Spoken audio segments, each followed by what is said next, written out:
अस्सलाम वालेकुम नाज़रीन, program opinion with Ali Kazim Balikar और यासिर अहमद हमको स्टूडियो में जॉइन कंता सीनियर तज्ज़ियाकार अली काज़ी साहब। वेलकम अली साहब। Thank you Yasir. अली साहब पाण वटि जॾहिं बि इलेक्शन्स जो किथे न किथे माहौल हुजे या अॻाड़ी शइ त पोइ ज़ाहिर घणी शयूं साम्हूं अचणु शुरू थी वेंदियूं आहिनि त को कहिड़ी कहिड़ी लचक आहे, कहिड़ी आहे, कहिड़ी न आहे। पर हिन वक़्त ताईं त माना जेको मुल्क जो जनरली 2024 खां वठी इलेक्शन्स जो जेको माहौल हो उहो ई ॼण रेप्लिका महसूसु थिए थो। पार्टी PTI खे तसवुरु नथो कयो वञे, PTI खे जेको आहे उहो इंडिपेंडेंस जे ज़रिए इलेक्शन्स था विढ़नि, कॾहिं वरी उहा ई साॻी कहाणी, को हिकिड़ो सिंबल न आहे, उन जा माण्हू बि नथा अची सघनि, उहे जलसा बि नथा करे सघनि। पर बक़ाया पार्टीज़ पंहिंजो सुकून सां कनि थी पियूं। बिलावल साहब बि हुते मौजूदु आहिनि, कल्ह सुभाणे नवाज़ शरीफ़ साहब बि वञनि था पिया, साद रफ़ीक़ साहब बि कल्ह हुते मौजूदु आहे। पर सभु चवनि था, साद रफ़ीक़ साहब बि चए थो इलेक्शन जो माहौल सुठो हुजणु खपे, बिलावल साहब बि चवनि था इलेक्शन जो माहौल सुठो हुजणु खपे, पार्टियुनि खे इजाज़त ॾियणु खपे, पर उथे कोन थो। पर बिलावल साहब जी जेका गुफ़्तगू हुई हुते उहा ज़ाहिर हिकिड़ी साॻी उहा उन्हनि चयो त भई पार्टी त सिर्फ़ु पीपुल्स पार्टी आहे, बक़ाइदा तव्हांखे सभिनी खे ख़बर आहे पीपुल्स पार्टी चाहींदी आहे त हर सूबे खे पंहिंजा राइट्स मिलनि, उन्हनि GB जे हक़नि जी वरी ॻाल्हि कई, साॻी जेको पीपुल्स पार्टी कंदी आई आहे, प्रोविंशियल ऑटोनॉमी एंड एवरीथिंग। त बाक़ी जेकी हल्कियूं जेकी उन्हनि ॻाल्हियूं कयूं, जीअं असां BISP जी ॻाल्हि हले पई त भई बेनज़ीर इनकम सपोर्ट या कराची खे वफ़ाक़ जे हुन ते तनक़ीदूं कयूं त उन्हनि चयो त भई BISP तव्हां अगरि जे सूबनि जे हवाले कयो था त सिंपल मक़सदु आहे त BISP बंदि था करणु चाहियो। जी, बिलावल भुट्टो ज़रदारी साहब अॼु तकरीर गिलगित में एज़ यू सेट के ॿियूं ॿियनि पार्टियुनि खे इजाज़त आहे गिलगित बल्तिस्तान में कंपेनिंग करण जी मासवाइ PTI जे, यानी माहौल साॻियो ई थी वियो। जेका ॻाल्हि बिलावल ज़रदारी करे पियो हुते, ॻाल्हि एतिरी ग़लति बि कोन्हे, बल्कि काफ़ी सही आहे त इस्लामाबाद में इहा रविश या सोच कंहिं बि सूरत ख़तमु नथी थिए त जेको ओवर सेंट्रलाइज़ेशन आहे, मरकज़ियत करणी आहे, जेको हुन चयो बि त ग्वादर खे बि इस्लामाबाद में हलाइणो आहे, सभिनी खे इस्लामाबाद में हलाइणो आहे। मरकज़ियत दुनिया में फेल थी वई आहे, फेल बिल्कुलु। इन करे हुते हेठि ताईं इख़्तियारात जी डिस्ट्रीब्यूशन थिए थी। असां वटि अञा 1980 में जेको 1 यूनिट ठाहियोसीं, उन चकर में मुल्क टोड़ाए छॾियोसीं, पर असां उहा सोच, छाकाणि त हिकिड़ी सोच उहा आहे त हर शइ मुंहिंजे हथ में हुजे, ऐं उहा ई सोच बहरहाल आहे। ऐं जंहिंजो बिलावल भुट्टो बि ज़िक्र कयो, लेकिन बिस्प लाइ इहा उहा ई ॻाल्हि आहे जेका बिलावल भुट्टो करे पियो, जेका डिस्कस थींदी रही त अगरि NFC में सूबनि मर्कज़ जो शेयर नथो वधायो वञे त पोइ ॿी सूरत इहा हूंदी त हलो भला आइन में तरमीम नथा करियो, 28 आइनी तरमीम में, ऐं मर्कज़ जा फंड्स नथा वधायो, त तव्हां बिस्प जेका बेनज़ीर इनकम सपोर्ट प्रोग्राम आहे उनजो ख़र्च सूबा पाण खणी वठनि त ॻाल्हि साॻी थी वेंदी, मर्कज़ वटि पैसा बची पवंदा। But Bilawal Bhutto Zardari outrightly rejected this proposal, at least चए त इहे न आहे, हिन जो ॿिए लफ़्ज़नि जो मतिलबु हूंदो तव्हां बिस्प बंदि पिया कयो। बिस्प ज़ाहिर आहे माण्हुनि खे त फ़ाइदो ॾिए थी, पर उहो पॉलिटिकली पीपुल्स पार्टी खे बि फ़ाइदो ॾिए थो इहो प्रोग्राम, छाकाणि त नालो बि शहीद जो आहे, सभु कुझु आहे। ॾिसो ॻाल्हि इहा आहे त हिकिड़ी, अच्छा इहो त ज़ाहिर आहे हिकिड़ी सभिनी खे अंदाज़ो आहे त इस्लामाबाद में हिकिड़ी रसाकशी ते हले पई। उहा रसाकशी कंहिं पंहिंजे अंजाम ते इन करे नथी पहुची सघे जेसि ताईं तेहरान में असांजे पाड़े में क्राइसिस मौजूदु आहे। ऐं सभिनी पंडितनि, सियासी पंडितनि जो ख़्यालु आहे त जीअं ई अमेरिका ईरान जा मामलात हिकिड़े पासे थींदा त पोइ जेको पाकिस्तान में थियणो आहे उहो थींदो। छा थियणो आहे उहो हिकिड़ी अलॻि बहस आहे, लेकिन जेको थियणो आहे उहो इन करे होल्ड ते आहे, पॉज़ आयल आहे हुन में, छाकाणि त पाड़े में सूरतहाल अहिड़ी आहे। हिन महिल असीं मुल्क जे अंदरि को तजुर्बो कंदासीं त मतां हुनजो हिकिड़ी हलचल पैदा न थी वञे।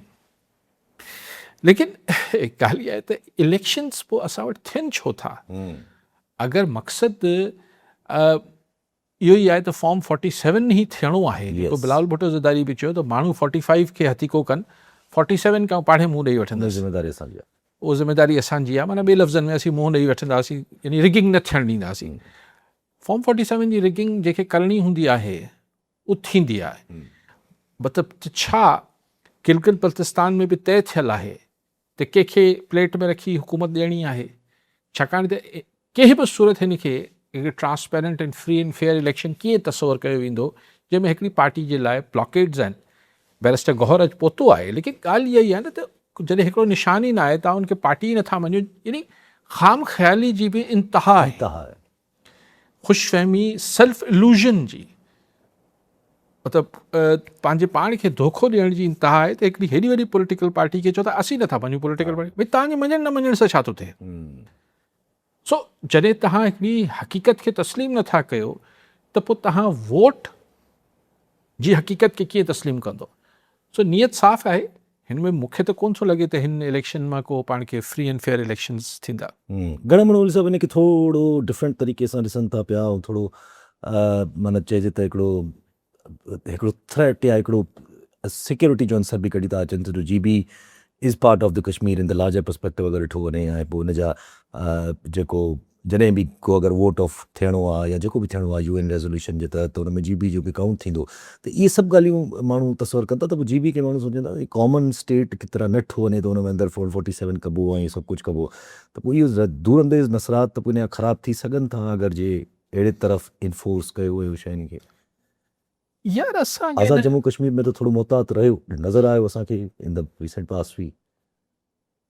गिलगित बल्तिस्तान खे बि सीरियसली वठनि था ज़ाहिर आहे, लेकिन जॾहिं व्हेन इट कम्स टू फ़ैसिलो थियल आहे त फलाणी धुर खे न चढ़णु ॾियणो आहे, पोइ ही ॿियूं ॻाल्हियूं असां फ़िलहाल विसारे छॾियूं था। पोइ असांजी रविश हुजे थी त भई फ़िलहाल त करे गुज़रो, क्या होगा देख लेंगे बाद में। इलेक्शन्स फेयर न थियणु ॾियणा आहिनि, इहो मतिलबु ऑर्डर ऑफ द डे आहे अनफॉर्चुनेटली। पोइ तव्हां कीअं एक्सपेक्ट कयो था त हिकिड़ी का रियल चेंज एग्ज़ैक्टली गवर्नेंस में अचे जॾहिं उम्मीदवारनि खे ख़बर आहे त हू कीअं खटंदा, हू अवाम जे चाहत ऐं अवाम जी ख़्वाहिश ते मोहताजी न आहे हुननि जी, त पोइ सुभाणे खटण खां पोइ बि अवाम जे मुफ़ादनि खे छो इम्पोर्टेंट सम्झंदा?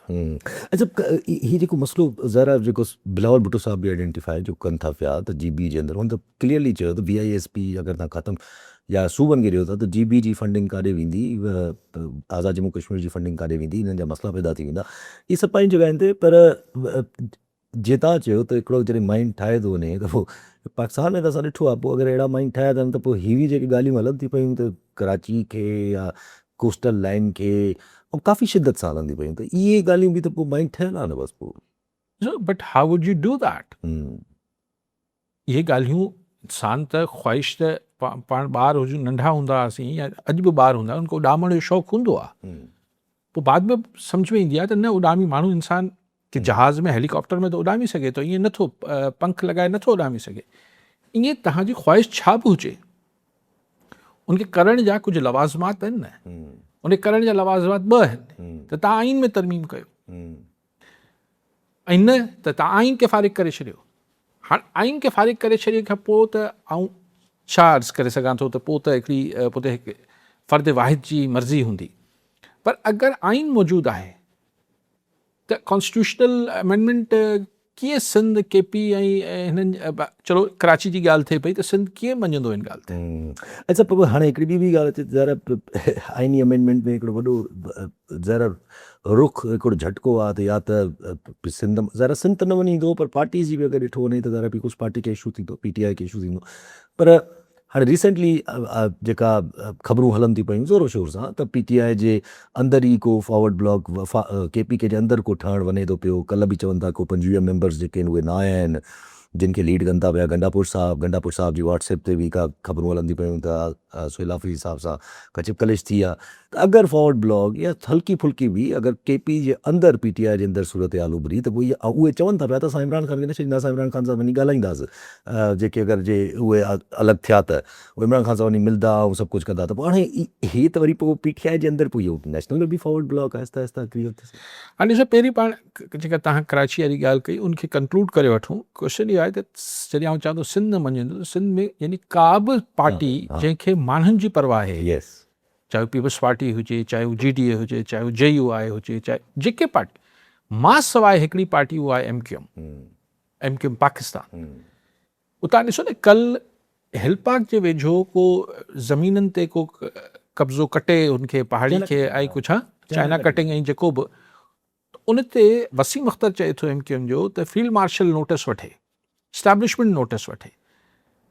यार मतिलबु का ॻाल्हि को मोह मोहाड़, यानी कराची में चाइना कटिंग जा तव्हां बानी आहियो। त उन महिल त तव्हां कोन पिया चयो त हुन महिल जो जेको बि आर्मी चीफ हो या एस्टैब्लिशमेंट हुई उहा मुदाख़लत करे, ऐं पोइ जॾहिं एस्टैब्लिशमेंट मुदाख़लत कई त तव्हांजो त सफ़ायो थी वियो। सॼी कराची तबाह कई। यानी हिकिड़ी जेका बिल्कुलु ई लो लेवल अप्रोच सां ऑपरेट थिए थो। लेकिन सिंध जा माण्हू चाहे उहे कराची में रहंदड़ हुजनि चाहे बाराड़ी में रहंदा हुजनि, उन्हनि खे एक्सेप्टेबल न थींदो। ॻाल्हि उहा कजे जेसिताईं PTI में फॉरवर्ड ब्लॉक अच्छा पोइ ठही वियो, फिर क्या हुआ? उन्हनि खे छा माण्हुनि में फॉरवर्ड ब्लॉक ठहियो आहे न ठहियो आहे? नज़र उहो त ऐं हू जेके माण्हू अगरि इमरान ख़ान सां पहिरीं त शेर अफ़ज़ल वांगुरु सभु चवनि था त असीं इमरान ख़ान सां गॾु रहंदासीं, पर जॾहिं तव्हां इमरान ख़ान जी पॉलिसी सां इख़्तिलाफ़ कयो पिया त तव्हां ज़ोरी त मतिलबु फवाद चौधरी बि चए थो मां PTI में आहियां, पाण त न आहे न। त ही चलो फॉरवर्ड ब्लॉक ठही वियो KP में, त हू त माण्हुनि जी नज़र में त लोटा थी विया न। हाणे जेका मर्कज़ में फॉरवर्ड ब्लॉक वारी ॻाल्हि आहे, ठीकु ठाहे वठंदा त पोइ पीपल्स पार्टी जी आइनी तरमीम में शायदि ज़रूरत न रहण जे लाइ इहो ठहंदो। ज़ाहिर ॿियो को मक़सदु ई न ॿियो कहिड़ो मक़सदु आहे? हींअर क़ौमी असेंबली में PTI जो फॉरवर्ड ब्लॉक ठाहिराइण जो छा मक़सदु? KP हुकूमत में ठाहिराइण जो मक़सदु थी सघे थो त भई हुते नो कॉन्फिडेंस आणिजे, PTI जी हुकूमत ख़तमु कजे, हलो। पर इस्लामाबाद में क़ौमी असेंबली में फॉरवर्ड ब्लॉक ठाहिराइण जो छा मक़सदु हूंदो? इहो ई हूंदो त आइनी तरमीम लाइ पीपल्स पार्टी जी मोहताजी ख़तमु थी वञे। पर हिते ॻाल्हि इहो बारीकी खे केरु सम्झण लाइ तयारु कोन्हे त सूबे जी वहदत में हथु विझणु सिर्फ़ु आइनी मामिलो न आहे, उहो त हिकिड़ो मामिलो आहे। सूबे में जी वहदत में हथु विझणु मतिलबु करोड़े माण्हुनि खे रंजाइण आहे, ऐं करोड़े माण्हू छा माठ करे वेहंदा, इहो छो नथो कंसिडर थिए? कॉलर आदि बख्श ओडो शिकारपुर जी ओडो साहब साइड में चाहिंदा। अस्सलाम वालेकुम सर। वालेकुम सलाम सर। सर आउं चाहींदुसि त अलीकाई साहब जन पंहिंजो हिन ते ओपिनियन ॾियनि त असांजे सिंध जी जेका आहे वरी क़ौम परस्त जमायत आहे, अवामी तहरीक हिकिड़ो अयाज़ लतीफ़ परे जो जेको नैरेटिव आहे त अकेला हुजो हलंदा हलो, देरि थी वई हुजे हलंदा हलो। असांजे शिकारपुर बचायो, शिकारपुर में शिकारपुर बचायो हिकिड़ी तारीख़ आहे, उन में अवामी तारीख़ ऐं ॿियनि जमायतुनि जा माण्हू शामिल थी उन्हनि हिकिड़ो ग्रुप ठाहियो आहे। मूं गुज़िरियल ॾींहुं उन्हनि जे ख़िलाफ़ु सिर्फ़ु सोशल मीडिया ते हिकिड़ो सुवाल रेज़ कयो हुयो। उन्हनि माण्हुनि मूंखे चयो त तूं असां खां लाइव माफ़ी वठि, अख़बार में माफ़ी वठि, लिखत में माफ़ी वठि, न वठण जी सूरत में असीं तोखे कोर्ट ॻेलंदासीं। ऐं हिकिड़ो मज़दूर आहियां, अॼु हिननि मूंखे जेके आहिनि अवामी तारीख़ जे ॿिनि माण्हुनि 12 करोड़ रुपया हर्जाणे जो नोटिस मोकिलियो आहे। हाणे मूंखे ॿुधायो, असीं आवाज़ उथारियूं, जेकॾहिं ॻाल्हि कयूं त असांखे कोर्टनि में गिलियो थो वञे। हाणे अयाज़ लतीफ़ पलेज खे आउं गुज़ारिश कंदुसि त कुझु नज़रसानी कयो, असां सिंधी माण्हू अदालतुनि में था गिलजूं। जी ठीक से। अच्छा ओॾो सां वरी इहो मूंखे ख़बर न आहे त हीउ छा मामिलो आहे, लोकल शिकारपुर जेको मामिलो हूंदो। तव्हां ॻाल्हि सही कई आहे न कई आहे, जेको लिखियो आहे न, लेकिन हाणे इहो वॾो सुवालु आहे त तव्हां उहो जेको सुवालु उभारियो उहो छा पार्लिमानी हदनि में रहंदे तव्हां ॿोली में सुवालु उथारियो या जीअं सोशल मीडिया ते माण्हू अलाए छा छा लिखनि था, त मूंखे ख़बर न आहे। लेकिन अगरि सिर्फ़ु हू हिकिड़ो सिर्फ़ु सियासी इख़्तिलाफ़ हो, पोइ त हाणे अगरि हिकिड़ा पॉलिटिकल वर्कर्स हिकिड़े ॿिए पॉलिटिकल वर्कर खे हिन मामले ते केस कंदो, उहा ॻाल्हि अजीब थी लॻे। मूंखे मैरिट जी उन ख़बर न आहे। ऐं इहा ॻाल्हि बि त कानूनी तरह डिफेमेशन जो केस जेको आहे उहो साबित करण को एतिरो सवलो कमु न आहे। हाणे असां त मीडिया में रहिया आहियूं, असांखे ख़बर आहे हज़ारे केस थिया आहिनि। डिफेमेशन जो केस जो हिकिड़ी पूरी लवाज़मात आहिनि। त हाणे सुवालु इहो आहे त तव्हां छा उन्हनि लाइ लिखियो ऐं उन्हनि कहिड़ी बेसिस ते बदनामूसी जो केस तव्हां ते कयो आहे, छा क्लेम कयो आहे, कीअं डैमेजिस कीअं फाइल थिया आहिनि, 12 करोड़ रुपए जो कहिड़ो नुक़सानु थियो आहे उन्हनि जो, ऐं उहो कोर्ट में केतिरो जटा करे सघंदो, मूंखे ख़बर न आहे साईं। ऐं ओॾो सां ते नथो ॻाल्हाए सघां। अयाज़ पली जो की तव्हां पाण अपील करे वरिती आहे, लिहाज़ा आउं वजा नथो कयां। लेकिन कोर्टनि में मामलात ही त ख़ैर मूंखे ख़बर न आहे। असां वटि उते हिकिड़ो चाहे हिननि जो एतिरो केस में वज़न न बि हुजे, पर अदालतुनि में हलणु, पोइ वकील, पोइ शुनवायूं, एॾो पेनफुल प्रोसेस आहे जो के शरीफ़ माण्हू खे तंग करण लाइ काफ़ी हुजे थो। ज़रा आहे त सही, असां वटि त ॾाढो पेनफुल ऐं ॿियो घणो कुझु आहे। त हाणे नंढिड़ो ई मिसाल त आहे हिन, ईमान मज़ारी ऐं जेल में पिया आहिनि, मुंहिंजी के मथां केस हले थो पियो, सस्पेंशन जो केस ॿुधो नथो वञे, सुप्रीम कोर्ट पहुचनि था पिया उन्हनि जा वकील त भई सस्पेंशन जो असांजो केस ॿुधो वञे, सुप्रीम कोर्ट ऑर्डर करे थी भई सस्पेंशन जो केस ॿुधो वञे। पोइ अॼु उहो केस ॿुधणो हुयो, अॼु हुन ते फ़ैसिलो थियणो हुयो त NCCIA जेका असांजी ठहियल आहे नेशनल साइबर क्राइम एजेंसी, उन छा कयो, उहा वञी कोर्ट में इस्लामाबाद हाई कोर्ट में पहुती, उन इस्लामाबाद हाई कोर्ट जी प्रोसीडिंग एजेंट कराए छॾी ऑन दैट बेसिस कि असां उहो सुप्रीम कोर्ट जो जेको प्रीवियस ऑर्डर आहे त हिन केस जो फ़ैसिलो कयो, उनखे ई असां सुप्रीम कोर्ट में एप्लीकेशन दायर कई आहे त इहो फ़ैसिलो इहो वापसि वरितो ऐं मुदाख़लत खे तसवुरु कयो। ई ॾिसो, ई वकीलनि जा पंहिंजा हिकिड़ा हुजनि था तरीक़ाकार, त उहो कीअं छा केस खे इंगाइनि कीअं था ऐं छा था कनि, उहो त लीगल टैक्टिक्स आहिनि। लेकिन हाणे रिवायत त पुराणी पइजी वई आहे त supreme court the apex court, हाणे त वरी बि कॉन्स्टिट्यूशनल कोर्ट बि ठही वियो आहे। जे ज़माने में सिर्फ़ु हिकिड़ी सुप्रीम कोर्ट हुई, त उनजा ऑर्डर्स जेके आहिनि फ्लाउट करणु, न मञणु, उन ते अमल न करण जी रिवायत त हाणे असां वटि पुराणी पइजी वई आहे।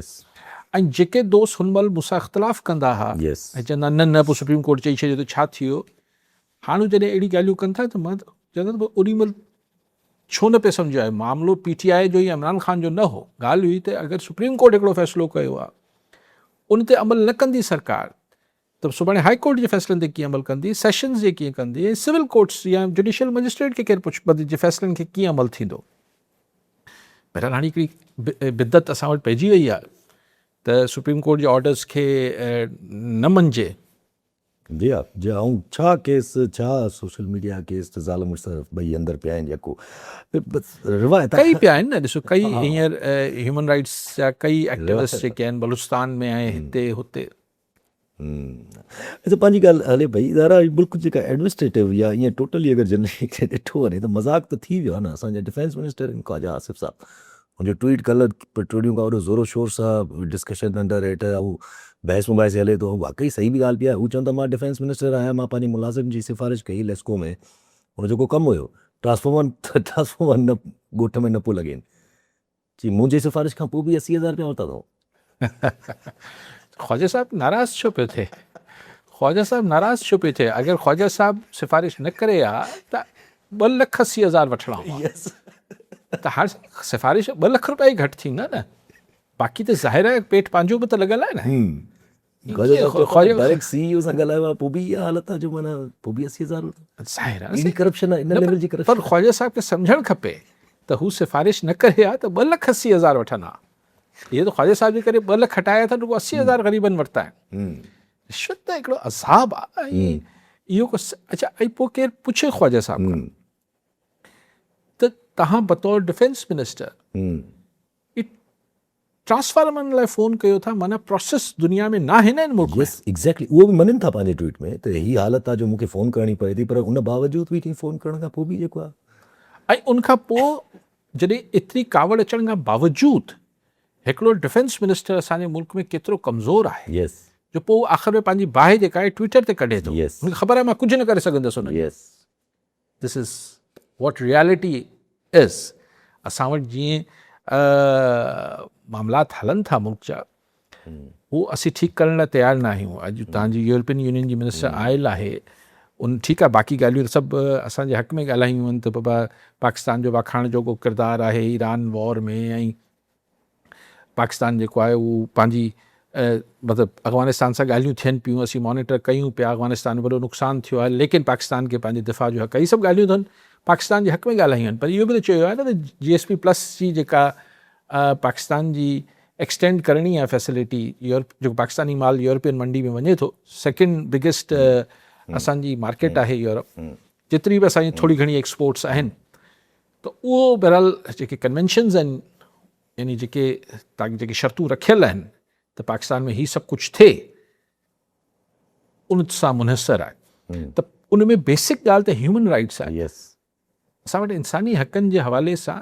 तव्हां भले मीडिया खे केतिरो बि तोड़े मरोड़े छॾियो, केतिरो बि दॿाए वठो, अॼु जे ज़माने में हीअ जेके हिननि जा एम्बेसीज़ ऐं काउंसलेट्स वेठियूं आहिनि, हिननि खे त हीअ त पंहिंजी रिपोर्ट्स मोकिलिनि थियूं न त हिते छा पियो थिए। हर मुल्क में काउंसलेट जो एम्बेसीज़ जो ॿियो कहिड़ो कमु हुजे थो। तो असीं उन खे सुधारण लाइ, छाकाणि त हू असांजी पॉलिटिकल जेका असांजी एजेंडा आहे उन ते फिट नथी अचे ॻाल्हि, तंहिंजे करे असीं उनखे सुधारण लाइ तयारु न आहियूं। अच्छा, पर हे जेको असां टेररिज़म ते बि आहे, जेको उन ते बि अगरि जेके वाखाण या जेका बि अफ़गानिस्तान में थियो, पर पाकिस्तान में रिएक्शन्स त तमामु घणा, कल्ह बि जेको थियो किला अब्दुल्ला में थियो, अञा ताईं शहादतूं थियनि थियूं, फायरिंगूं। बलूचिस्तान लाइ त चयो वञे त it's getting into situation where वॾी इरिवर्सिबल सिचुएशन में क्रिएट थी वञे। ॾिसो, दवा कॾहिं थी आहे, न थी न, हीअ त रुगो सर्जरियूं थियनि। हा, हिकिड़े माण्हू खे तव्हां रुगो चओ मां ऑपरेशन करे ठीकु करे छॾींदुसि, भाई ऑपरेशन खां पहिरीं प्री ऑपरेशन बि दवाऊं ॾिबियूं आहिनि, पोस्ट ऑपरेशन बि दवाऊं ॾिबियूं आहिनि, दवा जो तसवर ई कोन्हे। उहो वीचारो शहीद में अञा ताईं अगवा थियल आहे, अञा न मोटियो आहे, जो सिंध मां अगवा थियल आहे बलूचिस्तान, उन चवनि था त शायदि न थिए, भाई अलाह ख़ैर करे। हा, पाण सो ॻाल्हि इहा आहे त ही हिकिड़ी बलूचिस्तान में तव्हां कुझु दवा त कयो ई कोन था, तव्हां चओ था बसि असीं ऑपरेशन कंदा वेंदासीं, आंतड़ियूं कढी छॾियो, ही कढी छॾियो। ऑपरेशन सां त सिर्फ़ु ऑपरेशन सां त माण्हू ठीकु न थींदो आहे, अहिड़ा तो हालात ख़राब थींदा आहिनि। पोइ त हाणे ज़ाहिर आहे, पर अप्रोच नथा ठीकु कयूं न यासिर। असीं क्या ॿी ॻाल्हि ॿुधण लाइ तयारु न आहियूं, असीं चऊं था असीं सही आहियूं। एतिरा सही हुजो आहे त हालात सही हुजनि। यस, इहो एटीट्यूड हिन वक़्तु पाकिस्तान खे वॾो नुक़सानु ॾिए थो, अगरि जे ॾिठो वञे त पोइ रियलाइज़ हींअर छा 80 सालनि खां इहो ई एटीट्यूड नुक़सानु पियो ॾिए त असीं सही आहियूं, इन चक्कर में अधु मुल्क लड़ाए छॾियोसीं। यस, ख़बर न आहे। अॻिते हलूं था पिया, जंग जेका हले थी पई असांजी, ईरान वॉर ऐं अमरीका वॉर, ॾाढी मख़मस एॾो शिकार थी वञे, वधे थी, मसइले जे हल क़रीब अचनि था पिया। ईअं महसूसु थो थिए त ॼण मसइलो सोल्यूशन निकिरी चुको आहे, पर ॼण माना एक्सेप्टेंस नथा ॾियनि, चाहे उहो ट्रंप हुजे चाहे उहो ईरान हुजे, ॿई खां का अहिड़ो महसूसु थिए थो ॼण एक्सेप्टेंस नथी मिले। सुबुह खां ख़बरूं हलियूं त पज़ेशकिया साहिबु जेको आहे, उहो जेके सदर आहिनि ईरान जा, उन्हनि जो रेज़िग्नेशन जी ॻाल्हि आई, पोइ उहा ज़ाहिर तरदीद थी वई, पर ज़ाहिर पज़ेशकिया साहिबु अञा साम्हूं न आया आहिनि, पर in the face of it उहा तरदीद थी चुकी आहे। पर मसइलो जेको ईरान बि चवे थो, ईरान चए थो भई बदज़ुबानी कनि था, ज़मान था फिरनि था पंहिंजी, ऐं हू बार बार मिसाल लेबनान जो ई ॾिए थो पियो, ऐं अॼु इसराइल बि जेको आहे उहो लेबनान में वरी अंदाज़नि अटैक्स करणु शुरू करे रहियो आहे। न, कल्ह तुंहिंजो फोर्ट जेको तारीख़ी फोर्ट आहे, क्रिस्टन्स जेको उते कब्ज़ो करे पंहिंजो झंडो लहराए छॾियो आहे इज़राइल। हाणे त मूंखे लॻे थो त रीज़न जेको ट्रंप हिन खे एतिरो गेल करे पियो ऐं अजाई, छाकाणि त शयूं सटल थियल आहिनि, गेल करण जो शायदि हिकिड़ो सबबु इहो हुजे त CIA ऐं मुसाद उनखे को रिपोर्ट्स ॾिनी हुजनि त ईरान जे अंदरि माण्हू वरी हुकूमत जे ख़िलाफ़ु निकिरण वारा आहिनि, तव्हां थोरो बसि प्रेशर बरक़रार रखो। मे बी हा, इहो मां पंहिंजो धोखो हणां पियो, मूं वटि कोई इंफॉर्मेशन न आहे। या नेतन्याहू हुनखे झलियो आहे त ठीकु आहे बाबा, तूं करीं थो तेहरान सां मामला हल, मूंखे हिकिड़ा हफ़्तो 10-15 ॾींहं ॾिए त आऊं वेस्ट गज़ा जी बि बाक़ी कुझु इलाइक़नि ते कब्ज़ा करे वठां, ऐं लबनान जो हिकिड़ो वॾो हिसो चंक आऊं पाण वटि कब्ज़ो करे वठां, ऐं पोइ उते सीज़फायर कयूं। त जीअं पोइ सीज़फायर छा थींदो आहे, कब्ज़ो करे वठे थो हिकिड़ो दफ़ो इज़राइल, पोइ हुनखां छॾाए केरु। एग्ज़ैक्टली। सो ऐं हू जीअं चाहे थो त जेको ग्रेटर इज़राइल जो शौक़ु आहे उहो ठीकु आहे, हू न करे सघियो आहे फ़िलहाल ॿियनि मुल्कनि में, पर हू जेको इमीजिएट हुनजो गज़ा ऐं ही वेस्ट बैंक ऐं लेबनान वारो इलाइक़ो आहे, हू पंहिंजे इलाइक़े खे उन नक्शे खे आस्ते आस्ते वॾो कंदो वेंदो, ऐं हर को चए थो नेक्स्ट टारगेट हुनजो टर्की आहे। लेकिन ॻाल्हि इहा आहे त वरी मां उहा ई ॻाल्हि कयां थो, पर दुनिया कीअं हलंदी ईअं, ऐं ट्रंप खे वधीक कावड़ पंहिंजे डेमोक्रेट्स ऐं रिपब्लिकन्स ते आहे, चवनि थो त मां त बसि मामिलो हल कयां पियो, तव्हां सब्र कयो, ऐं आउं तव्हांखे फर्स्ट क्लास हल करे थो ॾियां, तव्हां मूंखे कंफ्यूज़ मतिलबु बेज़ार न कयो। छा चए? अच्छा, ही जेका माना हिन वक़्तु ज़रा ही hopelessness and that would breed, या होपलेसनेस ज़रा जेका हिकिड़ी आहिस्ता आहिस्ता क्रिएट थिए, उहा त ब्रीड कंदी पोइ वटि वॾे एक्सीडेंट ते, पोइ अक्सर जेके प्रिडिक्शन जेका वॾी जंग थींदी आहे, हुन मां को सोल्यूशन निकिरी अचे in order to maintain the new world order, त हे कहाणी आहिस्ता आहिस्ता खिसकंदी वञे थी उन तरफ़। जंग माना कंहिंमें थींदी? बिटवीन द वर्ल्ड वॉर, हिकिड़ी 2-3 मुल्कनि जे विच में, उहो कुझु मुल्कनि जे विच में, वॾनि मुल्कनि जे विच में। वेल, तव्हां न त कंहिं शइ लाइ मतिलबु ख़ारिज जो इम्कान त कंहिं शइ खे नथा करार ॾेई सघो, लेकिन हींअर वॾनि मुल्कनि जे विच में जंग जो मतिलबु इहो थियो त दुनिया ख़तमु थी वेंदी। तो दुनिया ख़तमु थी वेंदी त वर्ल्ड ऑर्डर, वर्ल्ड न बचंदी त वर्ल्ड ऑर्डर किथां रहंदो? सो जंग खे कंस्ट्रेन ई रखंदा। चाइना में मिलिटरीली इन्वॉल्व ना आहे, रशिया ना आहे, यूरोप ना आहे, हाणे अमेरिका इज़राइल जिन सां विढ़े पियो, हुन वरी ईज़ी टारगेट हुन लाइ लबनान ऐं गज़ा ऐं फ़लस्तीनी आहिनि। ईरान में हुन कोशिशि करे ॾिठी, उते हुनखे नुक़सानु थियो आहे, तो वापसि पंहिंजे इनिशियल टारगेट्स ते हलियो वियो आहे। लेकिन आख़िर जॾहिं सभु शयूं तइ थी वियूं आहिनि त ॻाल्हि खुटे छो नथी? अमेरिका अॼु बि अटैक कयो, ईरान अॼु बि जवाबु ॾिनो। हा, हू त ज़ाहिर स्क्रिमिशेस त जारी रहनि। पर ईरान जो ज़रा अॼु UAE जेको आहे उहो माना किथे न किथे, हाणे अरब कंट्रीज़ बि त पोइ हिते नथा हटनि। कुवैत पंहिंजा अॾा इस्तेमालु करणु ॾिए थो पियो, अरब सही आहे, सऊदी अरब नथो ॾिए, पर कुवैत ॾेई छॾियो। वरी ज़ाहिर अगरि कुवैत मना कंदो त थी सघे थो बहरैन या कोई ॿियो अगरि प्रेशर में अची वञे त उहो त पंहिंजा अॾा इस्तेमालु को न को ॾिए थो। पर पोइ UAE जहिड़ो कंट्री जी हाणे वैसा अॼु UAE जो जेको बयानु हो, UAE त चए थो त भई असां अरबन खे जेको आहे उहो ईरान जी हिननि एक्ट्स खे टेररिज़म जे पस मंज़र में ॾिसणु खपे। ईरान चए थो न, UAE चए थो त ईरान जा जेके इहे काउंटर अटैक्स थियनि था असांजे मथां, इहे टेररिज़म। UAE जी ॿोली त हाणे छा आहे, मतिलबु उनखे अहमियत कहिड़ी आहे? ज़ाहिर हू धुर आहे। जे ईरान जो UAE जे बारे में मौक़िफ़ को अणधुरियो त न हूंदो। धुर आहे ईरान, UAE हिकिड़ी धुर आहे, इज़राइल हिकिड़ी धुर आहे। हाणे त धुरियूं आहिनि न, हिक ॿिए लाइ जेको वणे चवंदा रहनि, हिन सां कहिड़ो थो फ़र्क़ु पए? UAE त हाणे एक्सपोज़्ड हिकिड़ी धुर आहे। हाणे हू उनखे तव्हां इवन GCC जे मुल्कनि सां उन ज़रूरी न आहे, उनजी ज़रूरी छा क्लियरली सम्झ में अचे थो त हुनजी in line foreign policy in line न आहे GCC मुल्कनि सां। मेजर जेके सऊदी अरब ऐं कतर आहिनि, UAE हिकिड़ो पंहिंजी लाइन वठे पियो। हिन सां उनखे फ़ाइदो छा थींदो, इहो अगेन ट्रम्प वांगुरु मूंखे सम्झ नथो अचे त UAE ऐं UAE जो स्पेशली दुबई जेको स्टेट आहे हिकिड़ी, उनखे छा फ़ाइदो थियो? मूंखे अञा ताईं बि छा फ़ाइदो थियनि थो अगरि इहा पॉलिसी बि रखी वेहनि था पिया, त पोइ बि इहा ॻाल्हि सम्झ में नथी अचे।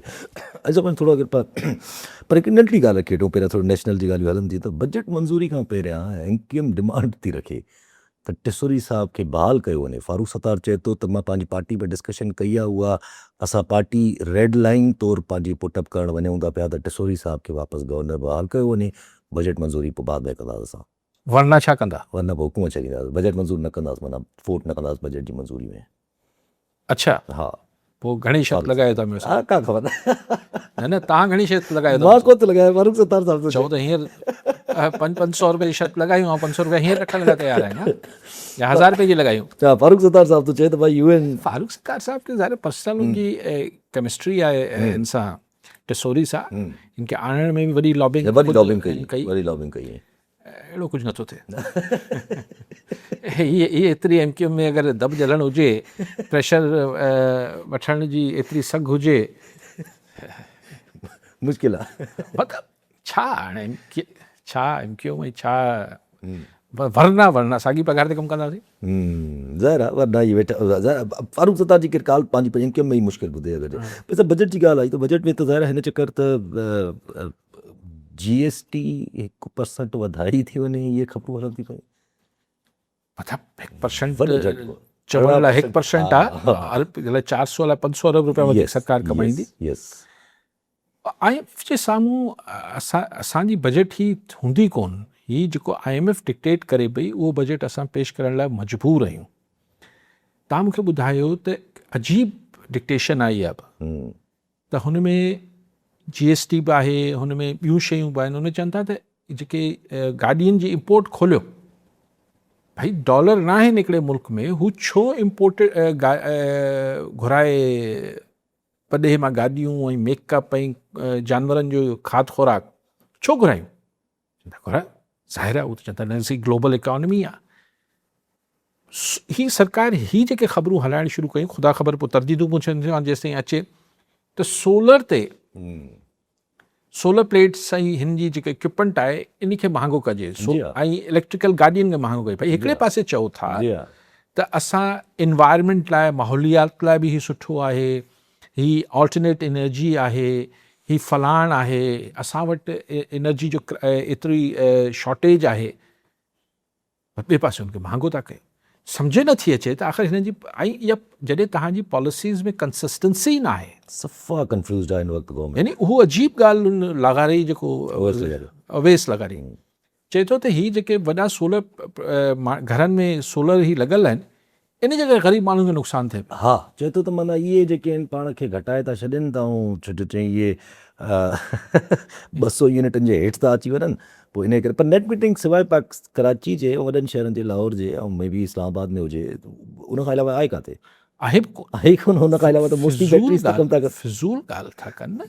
ऐं हिननि खे त ऐं जीअं ई बिजली महांगी कनि पिया ऐं जेतिरी हिननि जी फिज़ूल सर्विस आहे, मिसाल लाड़काणे हिन पासे सिंध जे ॿियनि शहरनि में, इवन कराची जे कुझु इलाइक़नि में 10-10, 12-12 कलाक लोड शेडिंग आहे, त माण्हू आख़िर में छा कंदा? मुतबादिल तौरु ज़ाहिर आहे। सोलर प्लेट छॾंदा, कॾहिं वटि ॾींहं जे अगरि बैटरी अफोर्ड नथा करे सघनि त उहे प्लेटूं हणी ॾींहं जे टाइम ते त पखो हलाए सघनि। यस, सो ऐं छो न कनि माण्हू? छो न कनि? छाकाणि त IPP सां हिननि हिकिड़ो फिज़ूल मुआहिदा, नॉनसेंस मुआहिदा कयल आहिनि ऐं उन्हनि मुआहिदनि जे तहत हुननि खां त बिजली हिननि खे वठणी आहे, त हाणे चवंदा त असां अगरि माण्हू सोलर प्लेट्स ते हलिया विया त असांखां बिजली ख़रीद केरु कंदो? त सरकार खे नुक़सानु थी वेंदो, त इन करे माण्हू न सोलर प्लेट्स सोलर न लॻायो। ही कहिड़ी नॉनसेंस ॻाल्हि आहे? सभु मुआहिदा ईअं ई थियल आहिनि, असांखे इलेक्ट्रिक सां मुआहिदो ईअं ई थियल आहे, उहो बि का ख़बर न आहे त छा मुआहिदो आहे छा न आहे, उहो बि कंहिं टाइम ते अची मुश्किल में पई सघिजे थो। यार इनमें ज़ाहिर तव्हां सम्झो था त इहे जेके एग्रीमेंट्स थिया हूंदा, ऐं कंहिंजो नालो नथो खणा, लेकिन कॉमन सेंस छा थो चए, उहे एग्रीमेंट्स एतिरा ॿाराणा एग्रीमेंट्स छा ईअं सफ़ा सादा हूंदा? एग्रीमेंट कंदड़ खे ख़बर न हूंदी त असीं कहिड़े वॾे हिकिड़े ख़तरनाक क़िस्म जे डॉक्यूमेंट ते साइन पिया कयूं ऐं हुनखे गारंटी, सॉवरिन गारंटीज़ ॾियूं पिया त तव्हांखे हुकूमत रियासत पाकिस्तान जी तहफ़ुज़ कंदी। तव्हां अहिड़ा फांसी आहे त ही पैसनि खां सवाइ सोली सिंधी में ॾोकड़नि खां सवाइ थियो हूंदो, ऐं ॾोकड़ छा वन टाइम वरिता विया हूंदा? अॼु बि हुनजी मुनाफ़े में कुझु न कुझु शेयरिंग हूंदी। त इहा ॻाल्हि छा असांजा जांच कंदड़ इदारा खोले नथा सघनि त IPP सां मुआहिदनि में छा थियल आहे ऐं केरु केरु बेनिफिशरी आहे? फ्रंट ते कहिड़ी बि कंपनी हुजनि, हिन जा बेनिफिशरीज़ केरु केरु आहे? पर हाणे हमाम आहे न साईं, हमाम में त सभिनी खे जेको आहे टुवाल ॿधी विझणो पवंदो। पोइ जॾहिं अहिड़ियूं ॻाल्हियूं एॾियूं मेजर लेवल ते बि सोल्यूशन्स नथा अची सघनि त पोइ इहा ॻाल्हि करणु त असां करप्शन माइन्यूट लेवल ते वञी, सूबाई लेवल ते वञी, एडमिनिस्ट्रेटिव गवर्नेंस, मेजर पॉलिसीज़ ई नथी ठही सघनि त पोइ गवर्नेंस इहे हथु विझणु माना हिन मां त पोइ सिधी सिधी बदनियती त। पर माण्हुनि खे को लॉलीपॉप त ॾियणो आहे न, माण्हुनि खे कुझु न कुझु त विंदर खपे, कुझु उन्हनि खे फासाए रखिणो आहे, उन्हनि खे मुंझाए रखिणो आहे ताकी हू रियल इश्यूज़ ॾे न वधी सघनि। हिन महिल महांगाई तव्हांखे अंदाज़ो आहे त छा थियल आहे? तव्हांजे ही 22 रुपया तव्हां चओ था असां डीज़ल ऐं पेट्रोल ते घटि कया आहिनि, तव्हां सम्झो था त उनजो सिर्फ़ु ट्रांसपोर्ट त हिकिड़ो इशू न हूंदो आहे न, पर जेके रोज़मर्रा जी शयूं ॿियूं महांगियूं थियूं न थींदियूं घटि, उहो घटि थियूं छा? न थियूं, न थींदियूं घटि न थींदियूं। त कीअं असां ऐं हिन जी गुफ़्तगू ॿुधो त अलाए कहिड़े जहान में गुफ़्तगू थी रही हूंदी आहे, पोइ असीं हीअं करे रहिया आहियूं, पोइ असीं हूं करे रहिया आहियूं, पोइ हीअं थी वेंदो, पोइ हूं थी वेंदो। अक्सर माण्हू हाणे ज़रा हिन ॻाल्हि खे बेस ठाहे करे पोइ सॼे सिस्टम जो ई रैपअप जूं ॻाल्हियूं बि कनि था। कल आमिर मीर साहब बि चवनि पिया त ॻाल्हि अहिड़ियूं हलंदी पियूं त शहबाज़ शरीफ़ साहब खे बि साइड ते कयो वञे, इहो ई त इकोनॉमिक मॉडल फेल थियो आहे न। पर सॼे सिस्टम खे रैपअप को पहिरियों दफ़ो त पाकिस्तान में न थींदो। माज़ी में जॾहिं रैपअप कयो वियो अयूब ख़ान खां वठी मुशरफ ताईं, पोइ रैपअप थियो त पोइ वापसि छा निकितो उन मां? वधीक गंद ई निकितो न। हाणे कीअं बहितर थी वेंदो?